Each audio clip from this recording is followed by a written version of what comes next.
Are you tired of scrolling through thousands of emails just to find one important message? Learn how to bulk archive your entire inbox in under 2 minutes. First, I'll show you how to select multiple emails at once.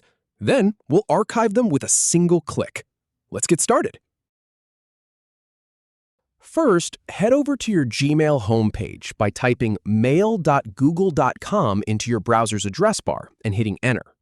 Now, go ahead and click the checkbox next to each email you want to archive. You can select multiple emails at once. Once you've made your selections, click the Archive button in the toolbar at the top. It looks like a box with a downward arrow. This will move those emails out of your inbox and into All Mail, keeping your inbox tidy. If you have any feedback, or if any info is inaccurate, please leave a comment below.